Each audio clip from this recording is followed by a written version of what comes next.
ఓం శ్రీమాత్రే నమః. మన దుర్గమ్మ తల్లి భక్తులందరికీ కూడా నమస్తే అండి. అమ్మవారి పాదపద్మములకు నమస్కారం చేసుకుంటూ ఈ వీడియో అనేది ఆరంభిస్తున్నాను. ఈరోజైతే మన అమ్మవారి సందేశం అండి. అమ్మవారైతే మనకి 3 బంగారపు బిందెల్ని మన ముందు ఉంచారండి. ఏ బిందె తాకితే ఎటువంటి అదృష్టం మీకు రాబోతుందో మన దుర్గమ్మ తల్లి అయితే చెప్పబోతున్నారండి. దుర్గమ్మ తల్లి మనకి ఎటువంటి అదృష్టాన్ని ఇవ్వబోతున్నారో ఏదైనా ఒక బంగారపు బిందె తాకి చూడండి ఫ్రెండ్స్. తప్పకుండా మీరు ఎదురు చూసేది మీకే దక్కుతుందండి. మరి ఆ సందేశం ఏమిటో తెలుసుకుందాము. చిన్న రిక్వెస్ట్ ఫ్రెండ్స్, మన వీడియోస్కి అయితే ఒక చిన్న లైక్ ఇవ్వండి. ఫస్ట్ టైం చూసేవారైతే మన ఛానల్ తప్పకుండా సబ్స్క్రైబ్ చేసుకోండి. మీరు అమ్మవారిని తలుచుకుని ఏ బిందైతే తాకారో ఎటువంటి అదృష్టాన్ని పొందబోతున్నారో తప్పకుండా తెలుసుకోండి. ముందుగా అయితే 1వ నెంబర్ ఉన్న బిందె తాకిన వారి గురించి అయితే మన అమ్మవారు ఇటువంటి సందేశం అందిస్తున్నారండి. బిడ్డా, నువ్వు ప్రతి విషయానికి కూడా ఏదో ఒకటి జరిగిపోతుంది అని చాలా భయపడిపోతున్నావు. నీ కుటుంబంలోని వారికి ఏదో జరిగిపోతుందేమోనని భయంతోటి బెంబేలెత్తిపోతున్నావు. ఎందుకు తల్లి అంత భయం? ఇతరులు కుళ్ళు కుతంత్రాల వల్ల నిన్ను నీ ఎదుగుదలని ఆపాలి అని చూస్తున్నారు. కాబట్టి నువ్వు కొంచెం జాగ్రత్త అనేది వహించాలమ్మా. నీకు ఏమాత్రమూ కూడా ప్రశాంతత అనేది లేకుండా పోయింది తల్లి. నువ్వు ఏదైనా సరే జాగ్రత్తగా ఆలోచించి నిర్ణయం తీసుకోవాలి తల్లి. ఇప్పుడున్న పరిస్థితుల్లో నువ్వు చాలా జాగ్రత్తగా ఉండాలి. ఎవరో అంటున్న విషయాలు పట్టించుకుంటూ వారి గురించి వీరి గురించి ఆలోచిస్తూ నీ యొక్క సమయాన్ని వృధా చేసుకుంటున్నావమ్మా. నువ్వు ఎంతో ఇబ్బంది పడుతూ నువ్వు చేయాలనుకున్నది చేయలేకపోతున్నావు. ఎందుకు తల్లి అలా చేయవద్దు, వెనకంజ వేయవద్దు. నువ్వు చేసే పనిలో కష్టం శ్రమ దాగి ఉన్నాయి. కష్టపడి శ్రమిస్తూ ఉన్నావు, కానీ కొందరు నిన్ను దెబ్బతీయటానికి ఎదురు చూస్తున్నారు. వారు నీ మీద ప్రేమతో చెబుతున్నాను అని నిన్ను నమ్మిస్తారు. అలా నమ్మవద్దు, వారి మాటలు అస్సలు నమ్మవద్దు. నీ యొక్క జాగ్రత్తలో నువ్వు ఉండాలి తల్లి. నీ యొక్క ప్రతి కదలిక వారు గమనిస్తూ ఉంటారు కాబట్టి నీ రహస్యాలను ఎవరికీ తెలియనివ్వద్దు. ఎవరికో భయపడి నీ ప్రణాళికలను మార్చుకోవద్దమ్మా. నీకున్న చిన్న లోపం ఏమిటి అంటే తల్లి, అందరినీ కూడా ఇట్టే గుడ్డిగా నమ్మేస్తావు. అందరినీ అలా నమ్మకూడదు తల్లి. నీపై నీకు నమ్మకం ఉండాలి, పూర్తి నమ్మకం ఉండాలి. ఈ దుర్గమ్మని నువ్వు పూజిస్తున్నావు కదా, అందుకే జాగ్రత్తలు చెబుతున్నాను తల్లి. నా భక్తులు ఎవరూ కూడా మోసపోకూడదు, అజాగ్రత్తగా ఉండకూడదు అనేదే నా యొక్క ఉద్దేశం తల్లి. నీకు ఏదైనా ఆపద వస్తే ఈ తల్లి చూస్తూ ఊరుకోదమ్మా. నువ్వు ఎదుటివారి మాటలు విని నీ భవిష్యత్తు పాడు చేసుకోకుండా ఉండు తల్లి. నీకు ఎన్నో తెలివితేటలు ఉన్నాయి కదా, వాటితో ఎలా పెరగాలి, ఎలా ఎత్తుకు ఎదగాలి అనేది ఖచ్చితంగా చూసుకో. నీ తెలివితేటలని ప్రదర్శించు. ఖచ్చితంగా నువ్వు అనుకున్న స్థాయికి వెళతావు. అంతేకాకుండా ఎలాంటి అడ్డంకులు వచ్చినా నీ శ్రమ మాత్రం ఏమాత్రం తగ్గకూడదు. అలాంటప్పుడు ఈ దుర్గమ్మ తల్లి నీకు సహాయంగా ఉంటుందమ్మా. నిన్ను ఓర్పుగా ఒక మంచి ఎత్తుకి ఎదిగేలా చేస్తాను. ఈ అమ్మ ఆశీర్వాదం నీకు ఎప్పుడూ ఉంటుందమ్మా. కష్టం చేస్తే ఫలితం ఎక్కడికి పోతుంది చెప్పు తల్లి. కష్టం చేసినప్పుడే ఫలితం కూడా ఆశించాలి. ఇతరుల విషయాలు పట్టించుకోకుండా నీ పనిలో నువ్వు నిమగ్నమై ఉండు. నువ్వు అనుకున్న విజయం ఖచ్చితంగా సాధిస్తావు అని అయితే 1వ నెంబర్ ఉన్న బంగారపు బిందె తాకిన వారి గురించి అయితే మన అమ్మవారు ఇలా చెప్పారండి. ఇక 2వ నెంబర్ అండి. 2వ నెంబర్ ఎవరైతే తాకారో మీకున్న సమస్యలు ఏమిటి, అమ్మవారు ఏం చెప్పబోతున్నారో అమ్మవారి మాటల్లోనే తెలుసుకుందాము. బిడ్డ, 2వ నెంబర్ ఉన్న బిందె తాకావు కదమ్మా. ఈ దుర్గమ్మ తల్లి అందిస్తున్న ఈ యొక్క మాట నీకోసమేనమ్మా.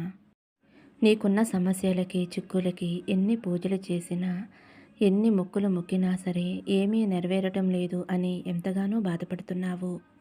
నిన్ను నమ్ముకున్న వారికి ఎలా అన్యాయం జరుగుతుందో నీకు అర్థం కావటం లేదు. ఎదుటివారికి అన్యాయం జరగకూడదు అని అనుకునే మంచి మనసున్న దానివి. పూట గడవటం చాలా కష్టంగా ఉంది. అలాంటి కాలాన్ని మార్చాలి అని నువ్వు నన్ను ప్రార్థిస్తున్నావు.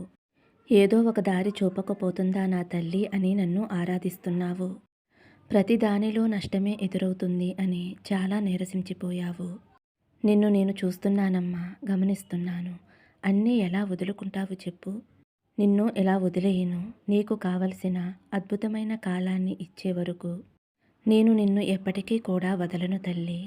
పిల్లలు అడిగింది తల్లి సరైన సమయంలో ఇవ్వకపోయినా తప్పకుండా ఇస్తుంది కదా. అలాగే సమయం వచ్చినప్పుడు నువ్వు అడిగింది నేను తప్పకుండా ఇస్తానమ్మా. ఇప్పుడు ఏమీ తోచక అయోమయంలో ఉన్నావు కదా.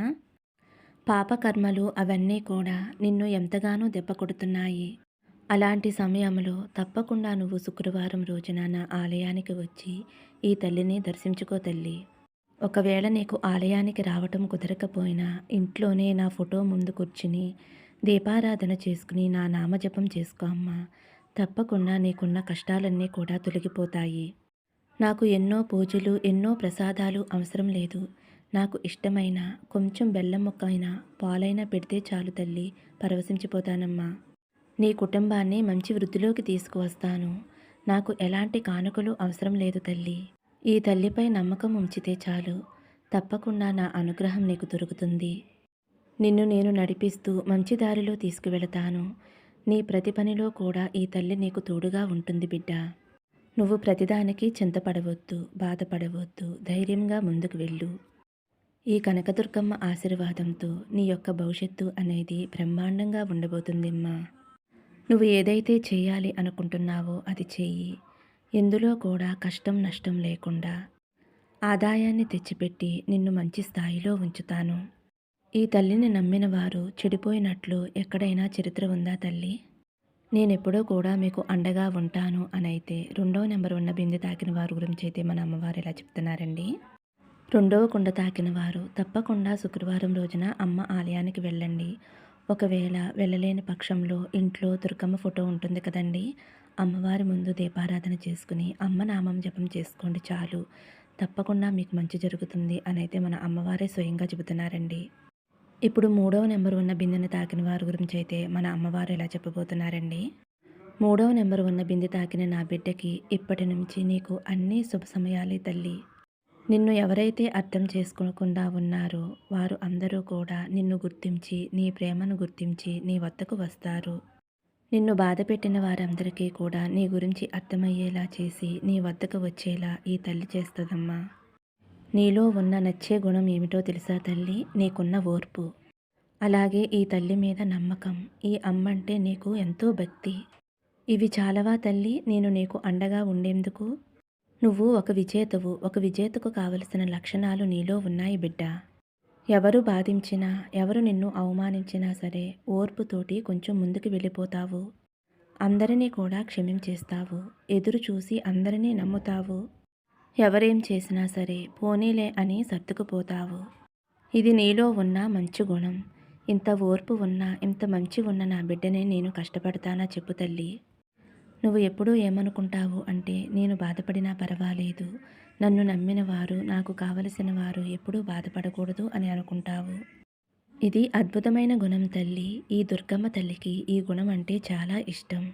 ఎంత కష్టం కలిగినా సరే ఎదుటివారికి చెడు జరగకూడదు అని కోరుకుంటే అది భగవంతుడికి ఎంతో నచ్చుతుందమ్మా. అందుకే నీ మంచి మనసు, నీ భక్తి అనేది నాకు చాలా నచ్చింది. అందుకే నిన్ను భక్తునిగా స్వీకరించాను. నీలో మంచి లక్షణాలు ఉన్నాయి కాబట్టే ఈ తల్లి అనుగ్రహం నీకు కలిగింది. నువ్వు ఏమీ అడగవు. ఒకవేళ ఏదైనా అడిగావు అంటే అది ఖచ్చితంగా నీ భవిష్యత్తు కోసమే. తప్పకుండా నీ తల్లి ఈ దుర్గమ్మ నీకు చేసి పెడతానమ్మా.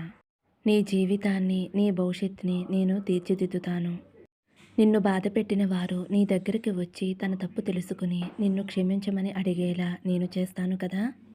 నీ కష్ట సమయంలో ఎవరు ఉన్నా లేకపోయినా ఈ దుర్గమ్మ తల్లిని ఒక్క పిలుపు పిలువు తల్లి, ఖచ్చితంగా నీతోనే ఉంటానమ్మా. ఈ తల్లి నీకు అండగా ఉన్నంత వరకు ఎవరూ కూడా నిన్ను ఏమీ చేయలేరు. అలాగే ఏ చెడు ప్రభావము నిన్ను ఏమీ చేయలేదు అని గుర్తుంచుకో. నిశ్చింతగా ఉండు తల్లి. ఈ తల్లి అనుగ్రహం నీకు పరిపూర్ణంగా ఉంటుంది అని 3వ నెంబర్ ఉన్న బిందెని తాకిన వారి గురించి అయితే మన అమ్మవారు ఇలా చెప్పారండి. మరి అమ్మవారైతే ఈరోజు మంచి అద్భుతమైన సందేశం అందించారండి. మరి అమ్మవారు ఏం చెప్పినా మన మంచి కోసమే కదండి. మరి అమ్మవారి సందేశం నచ్చితే ఒక చిన్న లైక్ ఇవ్వండి. మరికొంతమంది మన దుర్గమ్మ తల్లి భక్తులకి షేర్ చేయండి. ఓం శ్రీమాత్రే నమః. జై శ్రీరామ్. ఓం నమ శివాయ.